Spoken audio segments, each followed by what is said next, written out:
People are opting out of America. They're not optimistic about it. For the first time in our nation's history, a 30-year-old man or woman isn't doing as well as his or her parents were at 30. That is the social compact breaking down. Is AI coming for your job? A string of headlines this month suggest the answer is not only yes, but soon. Right now, we are very close to a recession.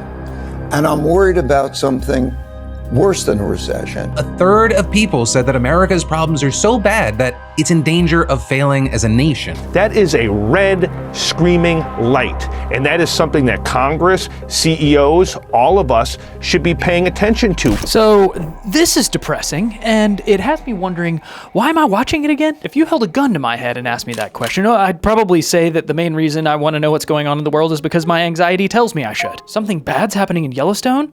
I better learn about it so I can be prepared. We don't want to scare anyone or cause a mass panic right now, but we need to talk about Yellowstone. Now, unless you live under a rock, you know that Yellowstone is a supervolcano. According to researchers, it erupts round every 600,000 years, and you guessed it, we're at 640,000 years right now. And when Yellowstone erupts, it is going to be bad. Mass extinction bad. Well, there's nothing I can do about that except turn into... The unknown is scary, and oftentimes I find myself watching something because the ice caps are melting faster than previously thought. Sorry, I should probably read this. My brain wants to know about the threats that are out there. Not looking into them feels irresponsible. I mean, how am I supposed to do anything about climate change if I don't know about every single climate-related disaster that happened around the globe this week? So I keep watching, but rather than doing anything meaningful about any of these issues, I more or less just feel overwhelmed and paralyzed and want to go build a bunker in the woods. And if you continued to point that gun at me and ask me for more reasons why I watch this stuff, I'd probably say it's because it's a great reason to procrastinate. If I start the day watching a steady stream of disasters, I can tell myself clearly the world is falling apart, so I don't need to work on my script, clean the house, take out the trash, or put on pants. But I didn't watch news this morning. Sorry. But even if I'm not looking at disasters, I can always tell myself I need to learn more before I actually do anything. It's like I'm an intellectual prepper, which is only slightly less crazy than what actual preppers do. And if that still wasn't enough for you and you needed a third reason, I'd say, okay, just calm down. Like, I've got another reason. Just don't ruin my life and yours. Just, it's okay. Please.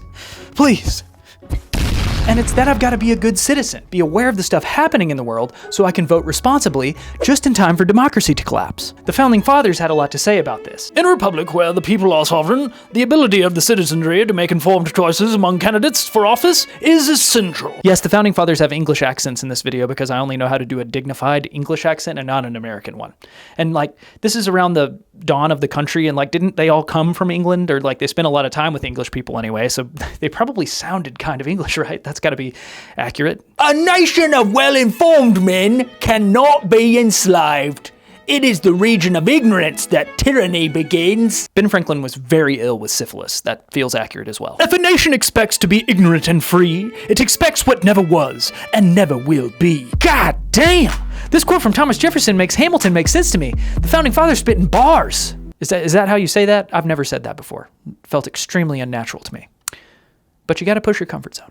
And I'd have to agree with these old bastards. A nation of uninformed people voting is a recipe for disaster. But I wonder what they had to say about people who were too informed and were watching news content endlessly until their brain turned into mashed potatoes. Luckily, we have a quote. If a man watches too much news content, he's gonna be a right wanker and get his bollocks tied around the bonnet of his car. He's a bloody hell. Oh, oi, oi. The Founding Fathers actually didn't have anything to say about this because it wasn't a problem in their time. To be in the know in their times, all you had to do is read the newspaper and listen to some guy racing past on horseback yelling the British are coming. But now the British are coming is an OnlyFans page, and the amount of news content being generated every single day is actually impossible to keep up with. But we can't take life too seriously, and sometimes we have to make light of this stuff. And that's why we're headed into a segment I like to call, At Least It's Not Happening to Me. Well, check this out. A shocking scene for kids at a Chuck E. Cheese. One minute they are just having fun, and then all of a sudden, police rush in and put Chuck E. Cheese in handcuffs. Chucky, stop resisting. Stop resisting. But at least it's not happening to me. Woo! Woo! Got him! Thieves burst into the Louvre in Paris, stealing crown jewels and prompting the world's most visited museum to be evacuated. But at least it's not happening to me. Food prices have risen 24% from 2020 to 2024. Well, at least it's not. Well, that one's kind of me, right? It's kind of happening to all of us. Anthropic's CEO, Dario Amodei, warns that AI could wipe out half of all entry-level white-collar jobs in just the next 5 years. At least it's not my job. Is my job safe? Or is it going to take mine too? What is your prediction for the year 2027?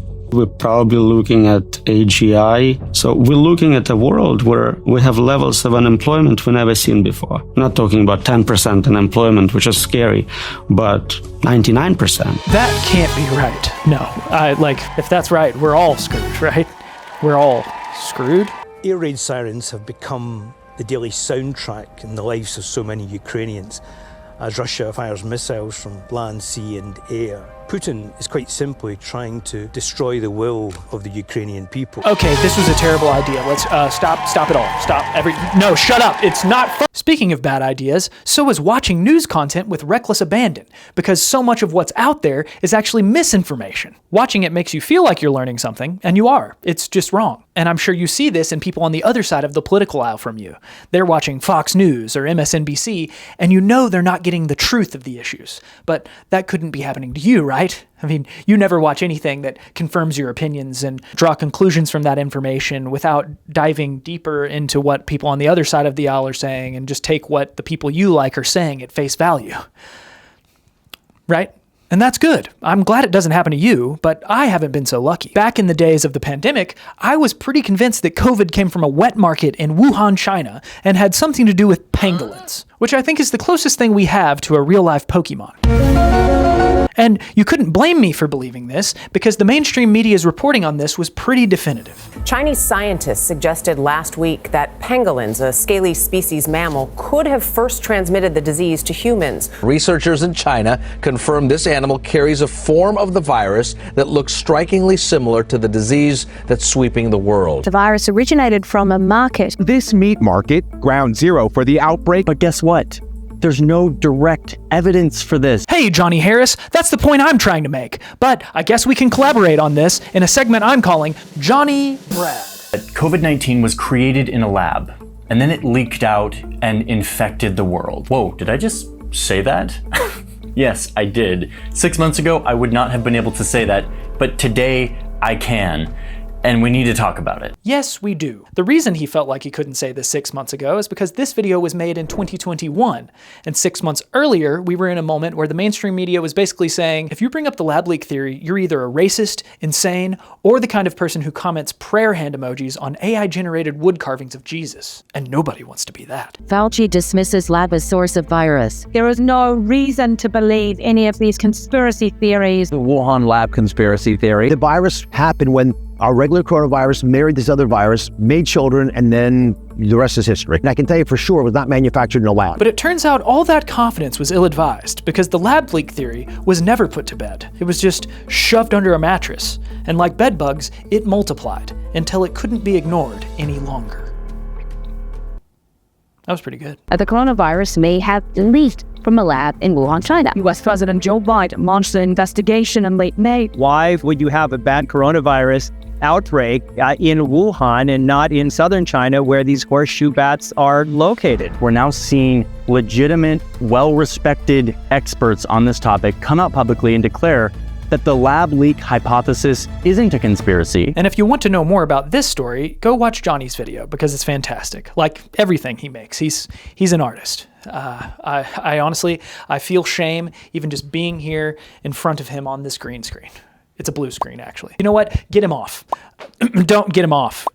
Remove him from the screen. I only brought Johnny along to show how easy it is to be misinformed and have false confidence on an issue, even when you're watching news more or less constantly like I was in the early days of the pandemic, trying to distract myself from the fact that I was becoming a barnacle on the walls of my house. And to bring it back to the Founding Fathers, they knew what a problem misinformation could be, even in the age of newspapers. The man who never looks into a newspaper is better informed than he who reads them, inasmuch as he who knows nothing is nearer to truth than he whose mind is filled with falsehoods and errors. Also, I fathered children with my slaves, and I can't ever not think about that when I think about Thomas Jefferson. I mean, when I think about myself. So what keeps happening to me is that I watch a ton of news, get anxious as hell, it makes me procrastinate on the things I actually want to do, and a lot of times I'm not actually learning anything new, I'm just watching things that confirm what I already believe, entrenching me in my thinkings, and a lot of times that stuff is misleading or outright false. So I think I'm gonna stop doing that. And for the record, I don't think news content or the people making it are bad. I honestly love it, and I think that's part of the reason why I go overboard with it. But it, like all the things I enjoy in life, need to be consumed with balance. A middle way must be found. And right now, I'm in the middle of trying to figure out how to end this video. And I guess I'll do that by saying thank you for watching. And if you want to support me, please subscribe to the channel and hit that bell so you get notified for new videos. And if you want to go above and beyond, you can support me on my Patreon. There is a link in the description. And I just want you to know how unnatural it feels to say all of those words. But YouTube is a game, and I have to play it. I think.